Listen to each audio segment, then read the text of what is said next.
गुरुजी शिंदे साहेब. हॅलो, हा नमस्कार सर.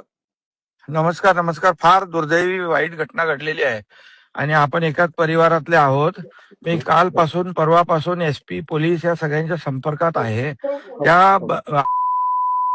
जिवंत राहायचा अधिकार नाही नाही. आणि झालेली घटना तर अतिशय दुर्दैवी आहे आणि त्याला फासावर लटकवल्याशिवाय हो. आम्ही लोक तरी स्वस्थ बसणार नाही, एवढं फक्त विश्वास तुम्हाला देतो मी. बरं. पण आपण आता काय तुम्हाला कसं सांत्वन करायचं हे तर मला फार अवघड वाटतंय, कारण सांगणं सोपं असतं, सहन करणं फार कठीण असतं.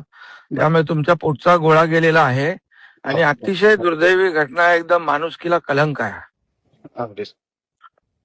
आम्ही अगदी अगदी तुमच्या सोबत आहोत. तुमच्या भावना आम्हाला कळताय. तुमच्या एवढा डोंगरा एवढा दुःख जे आहे तुमचं आहे, मोठं दुःख आहे, ते न सहन करण्या पलीकडचं आहे. त्यामुळे सांत्वन करणं कुठल्या भाषेत करणं हे देखील मला अवघड जात आहे. पण एवढं विश्वास ठेवा की तो जिवंत राहणार नाही, त्याला फासावर आपण लटकवू.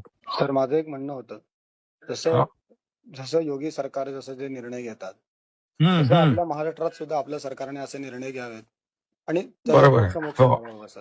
कारण माझ्या मुलीचा मृतदेह मी जे बघितलाय ना सर, वाईट अवस्था झाली आहे. त्या माणसाचाही त्याचे तुकडे तुकडे केले पाहिजे सर. त्याला खरंय. 3 महिने 6 महिने वर्ष 2 वर्ष असे अजिबात त्याला एवढे दिवस जगतात नाही, एवढा वेळ जातात कामा नये. एवढा वेळ जाणारच नाही, तुम्हाला सांगतो मी. एवढा वेळ जाणार नाही. याच्या मागे स्वतः मी एकदम डे टू डे त्याच्या मागे लागलोय मी.